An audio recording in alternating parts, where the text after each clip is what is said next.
Լինել, թե չլինել, այս է խնդիրը, որն է հոգեպես ավելի ազնիվ, տանել գորբախտի պարսաքարերը և սլաքները, թե զենք վերցնել ցավ ու վշտերի մի ծովի ընդեմ և դիմադրելով վերջտալ բոլորին, մեռնել, քնանալ, ոչինչ ավելի և մտածել, թե մի պարզ քնով մենք վերջ ենք տալիս այն սրտացավին և բյուր բնական անձկություններին, որոնց ժառանգն է մեր հեգմարմինը։ Մի վախճան է դա հոգով բաղձալի, մեռնել, ննջել գուցե երազել, այդ ցավն այդտեղ է, քանզի այդ մահվան քնի ժամանակ, ինչ կերպ երազներ պիտի գան գուցե, երբ այս մահացու կապանքը մեզնից թոթափած լինենք։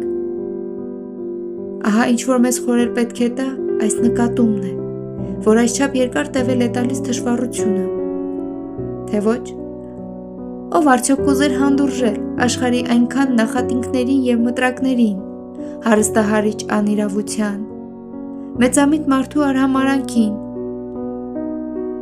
քամահարած սիրո տվայտանքներին, օրենքի բոլոր ձգձգումներին, պաշտոնյաների աներեսության, այն հարվածներին, որ համբերատար արժանավորը ստանում է միշտ անարժաններից, այնինչ կարող էր մարդը իր հաշիվը իր ձեռքով փակել մի մերկ դաշույնով, ով կհոժարեր այսքան բեռ կրել, հեծել ու քրտնել տաղտուկ կյանքի տակ, եթե երկյուղը մի ինչ-որ բանի մահվանից հետո այն անհայտ երկրի, որի սահմանից ոչ մի ուղևոր չի վերադառնում, չձգեր կամքը երկբայության մեջ և մեզ չստիպեր տանել ավելի այն չարիքները, որ այստեղ ունինք, քան թե սավառնել դեպի նոր ցավեր, որոնց անգետ ենք։ Խոհամտությունն այստեղ ամենքիս վախկոտ է դարձնում, և հենց այս կերպով վճռականության բնածին գույնը